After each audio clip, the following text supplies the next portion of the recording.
Hello, vinyl community. This is Steve, the eclectic record collector, with the Summer Vinyl Tag 2025.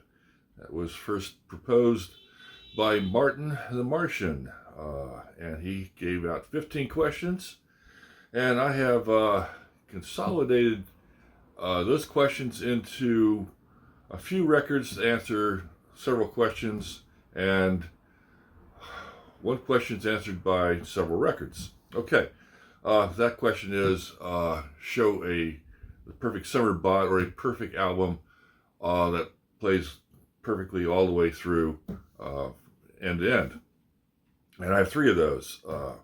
So the first one, which answers the questions, your most recent heater, a record that will melt your face off, and Summer 69, a show record from 1969. Okay, so that one is this one here. It's my copy of Led Zeppelin 2, the RL Hot Mix. It's a Monarch SS pressing. I'll put the matrix number here when I edit all this. But this is not my most recent heater. I've posted this record before. The most recent heater is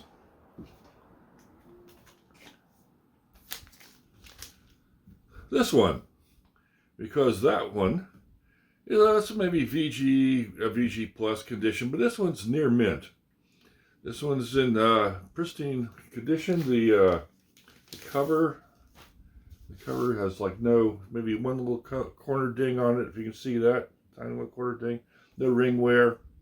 The record plays flawlessly. There's no pops or clicks.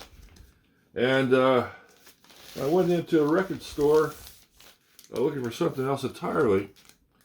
Well, he showed me this, and I said, oh, I have one of those, but this one looks really clean. And so I actually went home and got my other copy, brought it into the shop, and compared the two, and said, yeah, my plays a little bit rougher.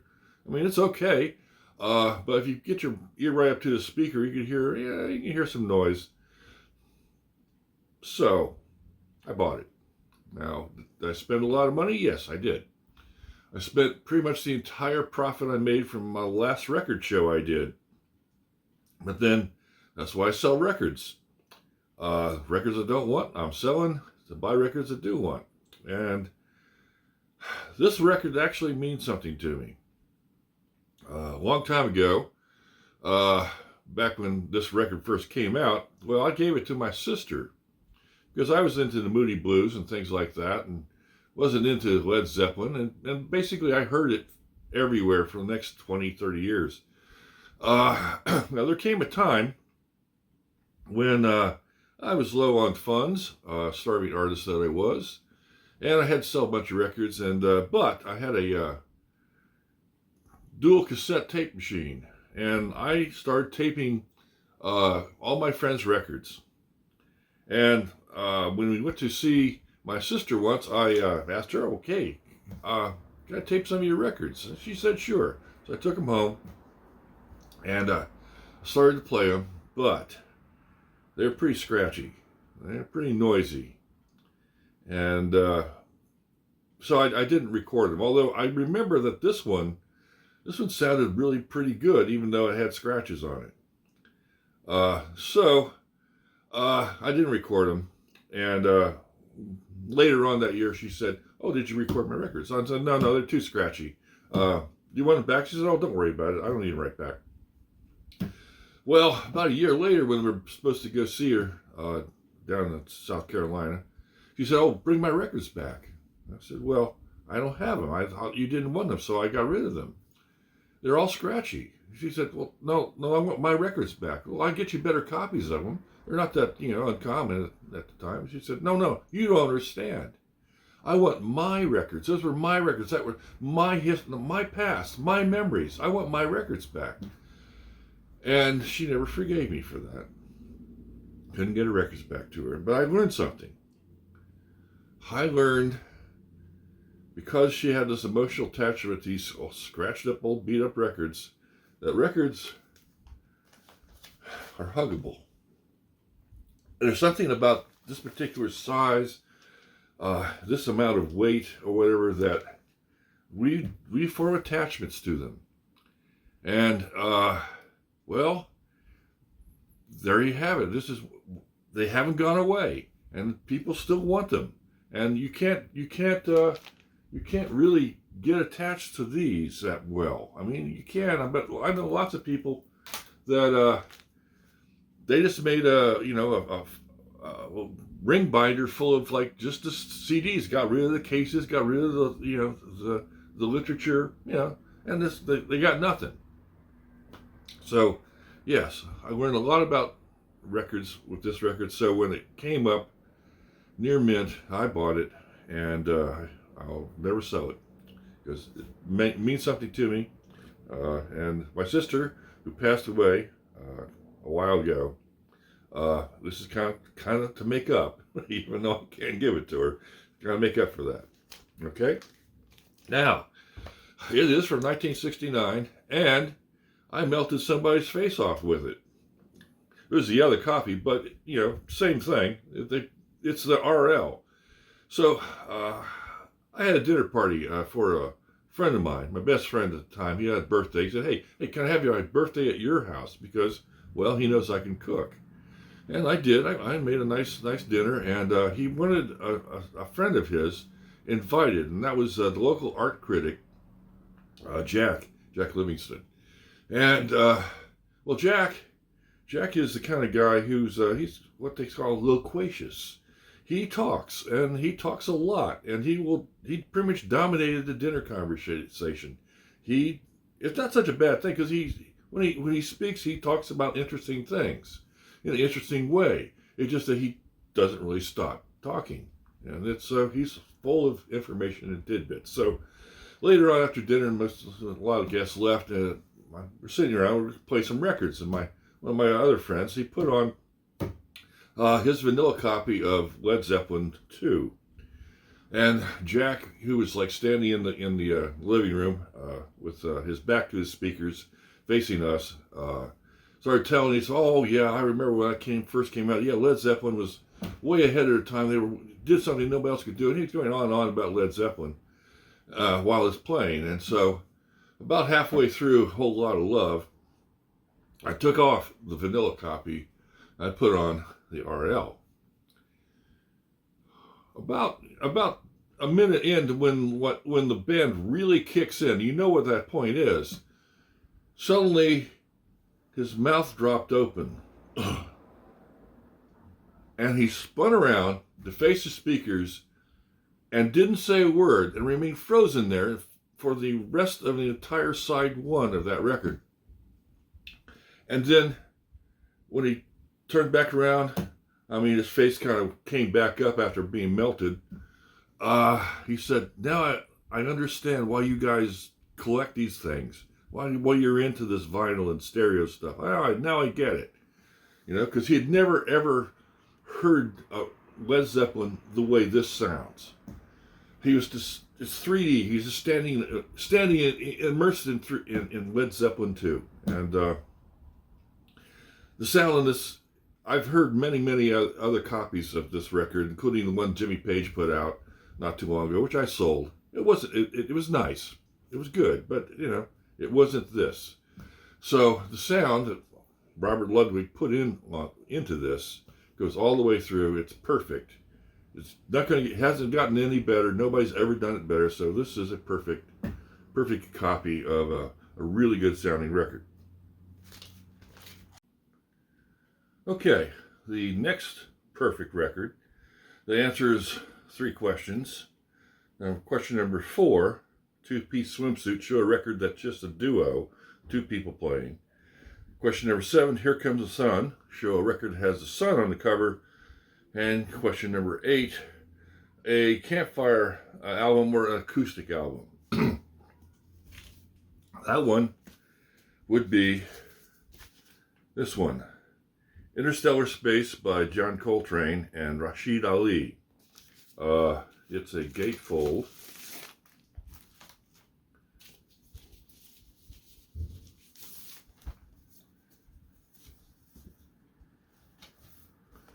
And there's the sun. There's the two players.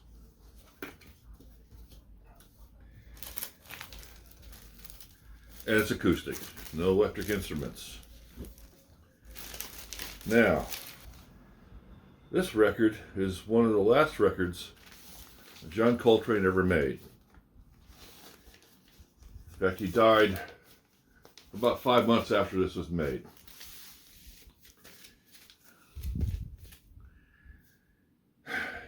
It's one of the best recordings I think he ever made. One of my favorites. Often when I listen to free jazz players, I hear language and speech patterns in their lines. It feels like they're speaking to me sometimes. This is true of Albert Ayler and Ornette, and especially true of John Coltrane, especially on this record. It's hard to believe that John Coltrane wasn't aware of his illness and that he maybe not had a lot of time left. So this is like basically a final statement. Along with that, it also refers to Gustav Holst's The Planets. And also, incidentally, Gustav Holst was into Indian spirituality and music and composition around the time that he made or composed the Planets. So I don't know if John Coltrane knew about all that, but I kind of think they had to. Okay, the tracks on this are Mars, the bringer of war, Venus, the bringer of peace, Jupiter, the bringer of jollity, and Saturn, the bringer of old age. This kind of mirrors some of the stages of grief. I'll discuss that as I go along here. Now, in Holst's Planet, Mercury, winged messenger, that is Rashid Ali's role in this. He is the propulsive force driving Coltrane's music and speech and what his messages out to the thing that is greater than himself. You know, the world, the God, had it all that. So he first starts off with Mars. When I listen to Mars, I hear Coltrane saying how much alive he is at the moment, how he's been fighting all his life, and he's been fighting for others, and to bring spirituality into the music, and to raise consciousness into a higher plane. It's just he's been fighting, and he's been struggling, and you can hear like incendiary rockets of sound, you know, the red glare, and it's just but by the end, you feel that he's reached a sort of point of exhaustion, but the fight must go on. He's not giving up. You can feel that there is some fatigue setting in, but you have to stay strong. He wants everybody to stay strong. He's still forceful at the end, all the way until the end. You know, and as you listen to Rashid Ali's drums there at the end, it's like, yeah, there's kind of a cadence, a marching cadence that, yes, you must go on. Okay, next there is Venus, the bringer of peace. And here Coltrane is speaking about love. He's speaking about how much he's loved his children, how much has he loved his wives, how much he's loved playing music, how much he loves God. But he's speaking that he's not perfect. He's never been perfect, and he knows that he's had flaws, but still he's loved, and his feelings are strong. This life is complicated. Love can be complicated, but you have to do that. You have to keep loving. You know, and it should be joyous. You know, and if you can remain joyous, you may find peace. That's what he's saying. You know, have joy in your heart, love, and you will find some peace, as he has. Okay, Jupiter, the bringer of jollity. humor. And it starts off with almost a chant, a praise, a prayer, praise to the Lord, praise to the Godhead, all things that are great and good. There's a real spark. There's humor. He's dancing with his songs like that. But yeah, there's humor. But is the joke? Is the joke on him? His life's being cut short. He's at the end of his life. It's like, yes, be happy, enjoy. Things are still not okay. There's still suffering in the world. There's still things like that. You're listening to it. I immediately was reminded of, there's a video on YouTube of Louis Armstrong singing "What a Wonderful Life," But the lyrics of the song is just the most positive possible lyrics. But if you watch his face, so there's some irony. There's an irony in this. But yes, nonetheless, he dances. He's singing. It's like, yeah, but it's like, watch out.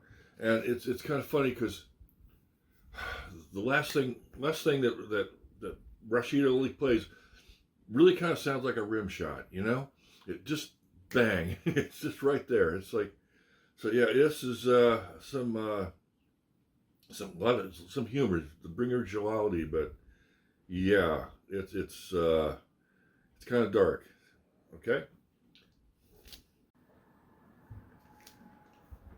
Okay, Saturn, the bringer of old age, opens with a very proud, a very dignified message, and he's kind of looking back on things, but he's doing it with like knowledge, and yes, he's got some troubles, he's got some doubts about where things are going, but he's not afraid. He's proud and he's strong, and he's wanting to project that, and that's how you must go. How much you must stay strong. You must keep your dignity, no matter what, and be wise, be strong, and he ends this part, and it's like a 2-note thing, which it sounds like amen. It's like the end of a prayer. It's like, I've said my piece. And indeed, there's a great Wikipedia article that kind of goes into much more detail than I want to go into right here. But when Rashid Ali showed up, he was kind of surprised that it was just him and John. He expected other people to be there. But just him and John. And he asks John what do you want? Do you want fast or slow? Said John Coltrane said, "It's up to you. I'm going to ring some bells and we'll just begin." Okay, and that's what they did. Each track starts with these bells, and they did it in one take. No corrections. Nothing needed to be changed. And even though Rashid thought, well, I could have done better, I don't really think he could, because he's, in a sense, the journeyman. He's the younger. And he has more to learn. So John thought it was perfect, and I'm going to have to agree with you. This is another perfect record, and I highly recommend it. Even if you're not into free jazz or late John Coltrane, this one, everybody I know loves this record. So there you have it. That's my second perfect record. Okay, now the next batch of questions are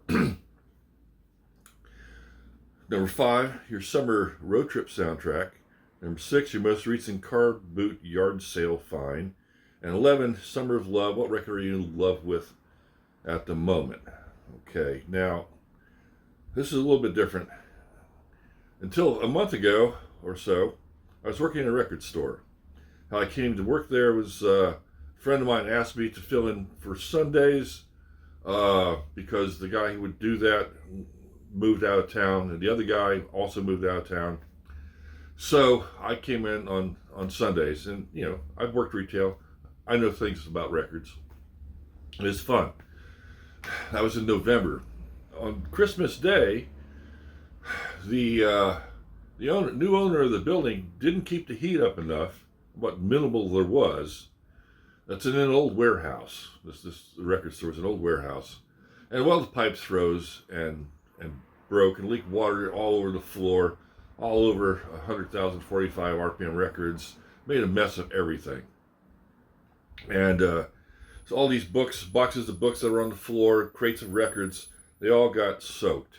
Now they were stacked up, so not everything got ruined, but it took the owner, the store manager, and a couple of their friends about 6 to 8 months to clean up all the mess, because they had to go through all these box books before they molded, and so I ended up working in front of the store.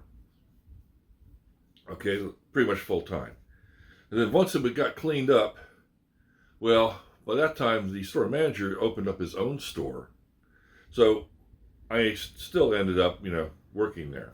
So I've been working there for a while, but recently, the store was closed down. The fire marshal came by and said, "Oh, the sprinkler system, which was supposedly fixed, wasn't fixed enough." So he shut the place down, cease and desist, because the owner of the store was actually living there. It was a huge place, 3,000 square feet of just the store itself, another 3,000 for storage, and plus there's another 2,000 of dollar room, showroom, performance space. It's a really huge place.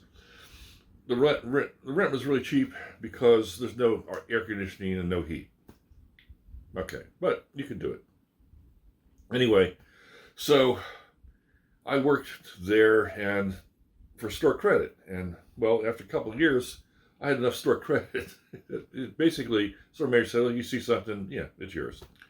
Fine, okay. So, I got some good records, I didn't cream the place completely, but I got some good records, and they went through 30,000 CDs there at the last year, and so they would put boxes and boxes of CDs in the dollar room. They put some up on the shelves, they put some on Discogs.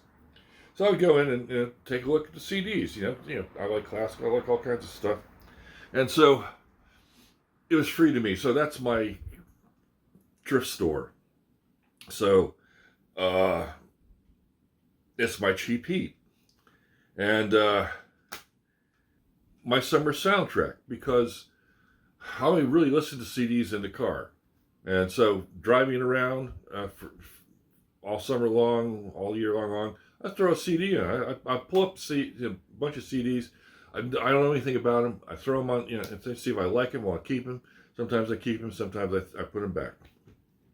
Anyway, one of the latest forays was this one. This is Galactic Ruckus CD, and it's just sort of Bayou funk, and I'm in love with this. I've played it many times in the car. I'd love to get the vinyl to this, but it's in the 3-figure range, and I don't know if I love it quite that much to pay $150, $200 for it. So, but it's a real good one.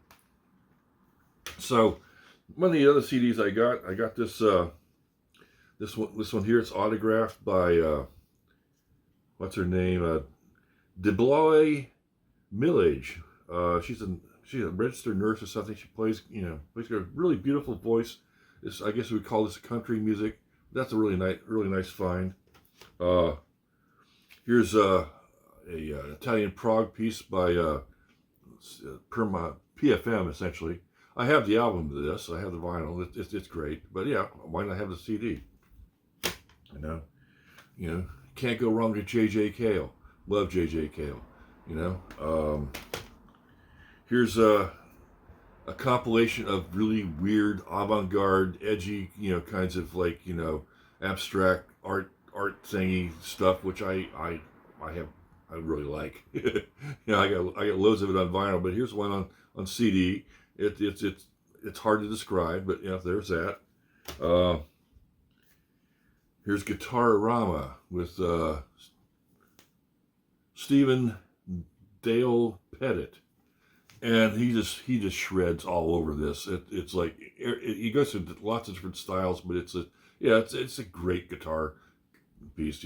Lots of fun. Loads of fun. I love to have vinyl of that too. Here's Stevie Ray on The Sky's Crying. I'd love to find a vinyl of this, but here's the CD, and it sounds great. Okay. Love me some John Lee Hooker. I have a lot of John Lee Hooker albums, but here's a CD. And he's playing with all kinds of great guests, we've got, let's see, oh yeah, here we go. Charles Brown, Eric Clapton, Ry Cooder, Robert Cray, Ben Harper, Booker T. Jones, Los Lobos, Van Morrison, Charlie Musselwhite, Bonnie Raitt, Carlos Santana, Ike Turner, and Jimmy Vaughn. I mean, it's a great CD. Here's Sonia Beat, an Afrocentric, kind of world music CD. Lots of fun. Love me some African. Clarence Gatewell Brown. I was really surprised with this. It's got a big band behind him. This really swings and kicks. It's not just like some lonely old blues guy. This one really, really rocks. Really good one.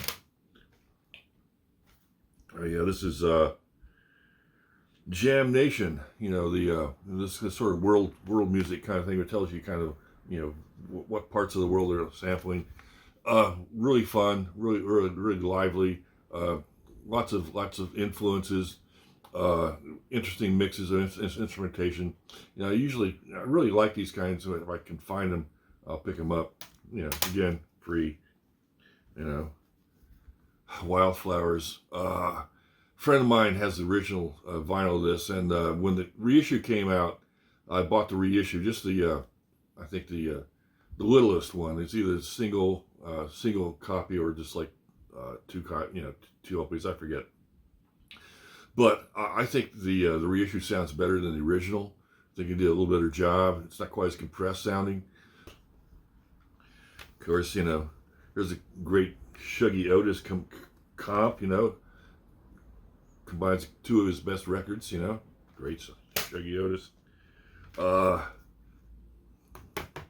Lafayette Gilchrist, okay, local guy,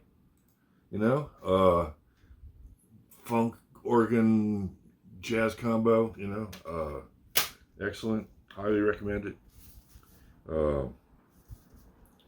Rodrigo and Gabriela, two amazing flamenco artists, just so much fun to listen to. Here's Cecilia Bartoli, my favorite opera singer. Probably my only opera singer I like to listen to, especially if she's singing something Italian.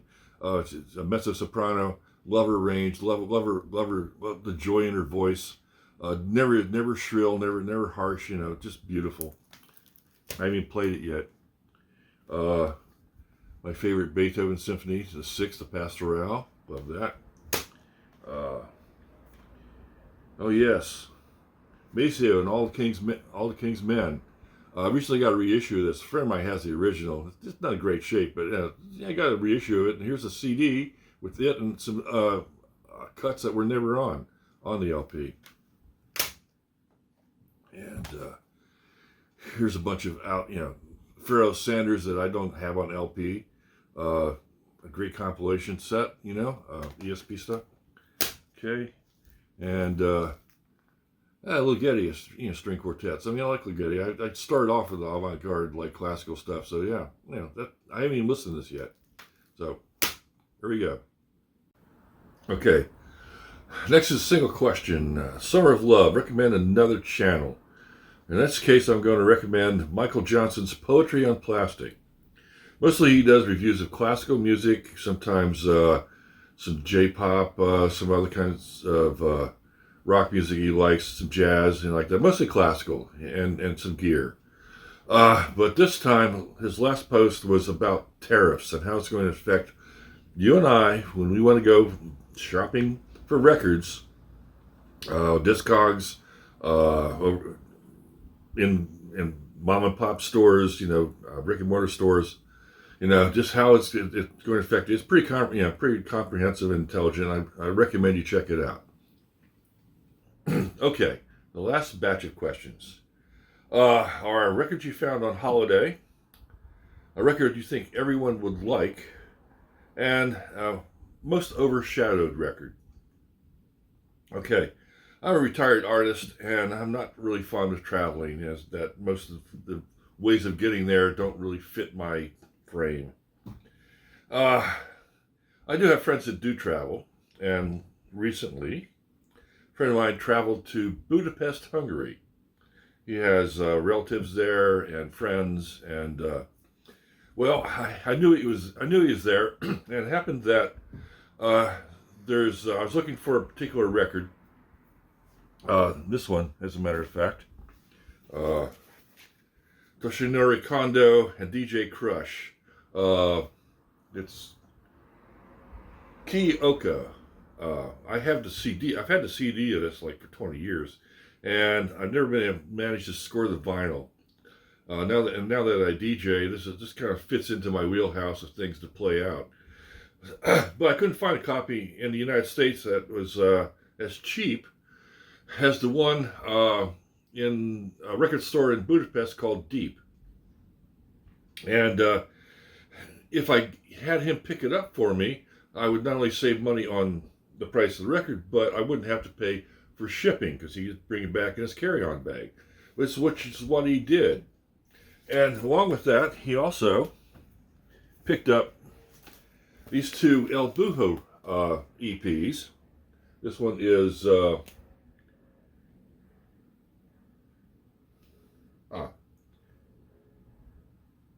Plimar,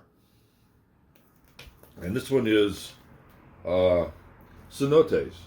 Okay, now it turns out that the distributor for these records is in New York, and my friend who was in Budapest is a friend of his, and he said, well, I could have got them from my guy in New York. I said, they're all sold out in the United States. You can't get them in the United States at the moment. So they had them in Budapest. So I scored those records. I mean, that's how I travel the world, is through music, and records. It's much more comfortable. So that was records on holiday. Now, records I think everyone would like. And in some cases, I think, well, this one might be a little bit eclectic for some, but these two here are really well put together. He gets the balance right. I mean, I'll say the recipe, it's not really a formula, but it's like the mix of sounds and the rhythms and things like that. My wife really likes it, and she's usually my go-to. If my wife is like dancing around in the kitchen doing the dishes, that's our deal. She does the dishes, I cook. Then I think it'll be a hit. People will really like it. And along those lines are I got a couple records from record companies that put out records that hit that sort of bell curve thing where it's like, yeah, it's very listenable, it's very pleasant, it's enjoyable, it's complex enough that it's not repetitive enough that you feel that it's real human beings playing music just for you. That's the True Thoughts Company. This is a compilation of some of their stuff, some of which is like only on files, but some one's on vinyl. I was really surprised that some of the ones that they took off of vinyl really sound good on this. This is Shapes in Space. Another company that I like is Skinema from Italy.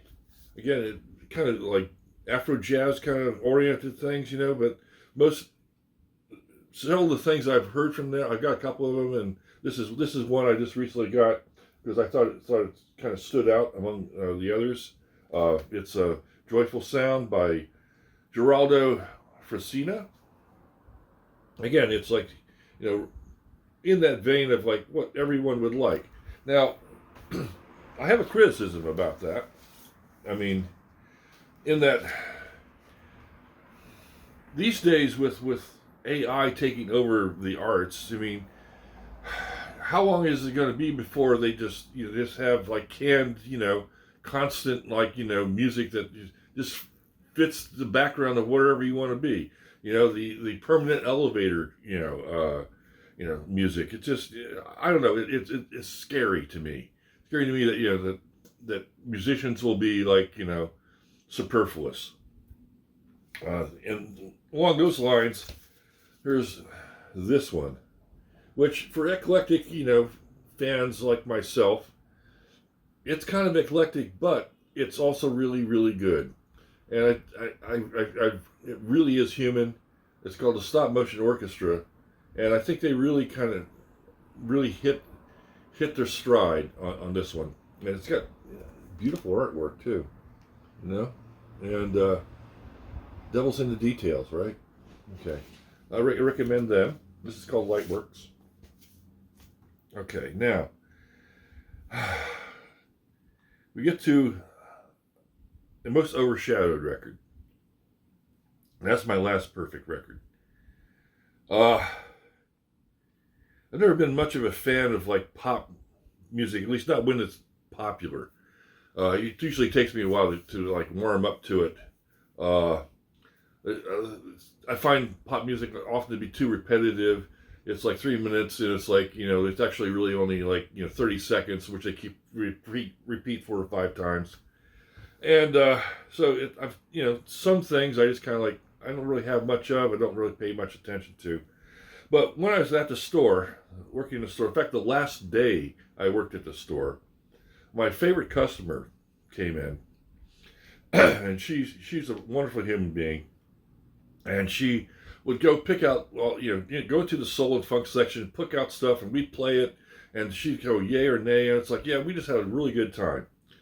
And she came in, and this time she kind of hit the rare jazz section. Okay, we're going through some rare jazz, some funky things and things like that. And then she brought this record up. This is Whitney Houston's "My Love Is Your Love," and it's the promo, not the picture cover. And I'd never heard the record, and so I put it on, and immediately the sound on the record just jumped out of the speakers. I go, okay, that's good. And then we played a couple of cuts. I go, I like this music. So I thought, well, she's going to buy it, right? Because she's been looking for it for a long time. And I said, well, I'll order a copy, which I did. Of course, I didn't know the store was going to close the next day.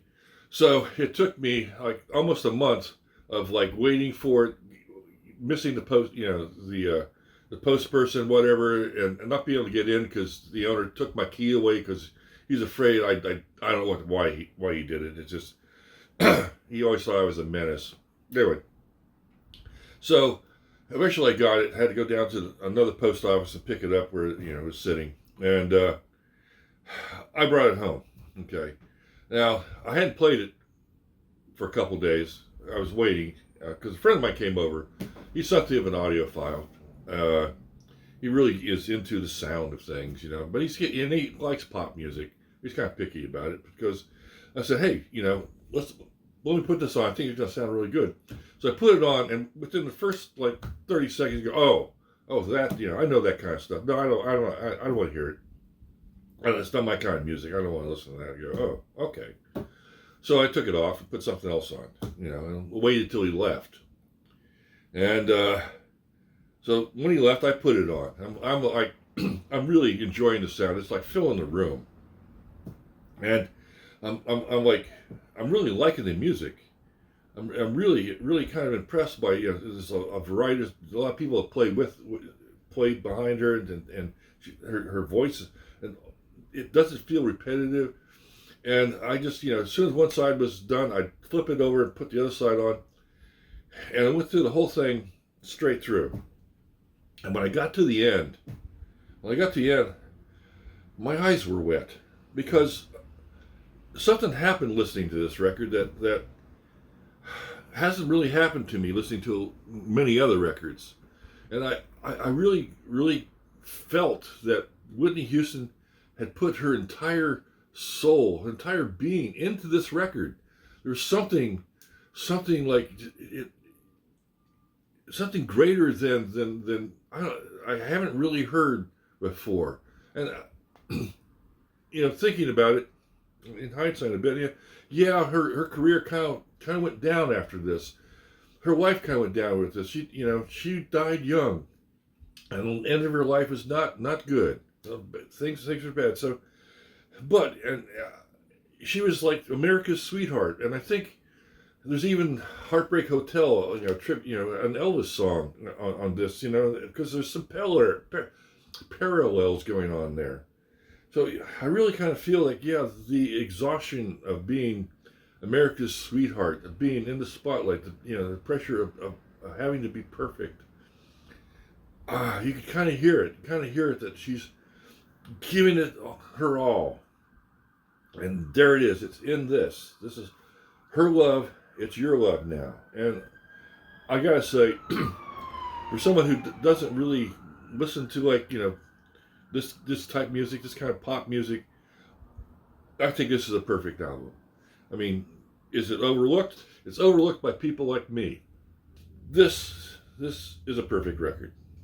So that's my 3 perfect records. This is the Summer Vinyl Tag. And thank you very much.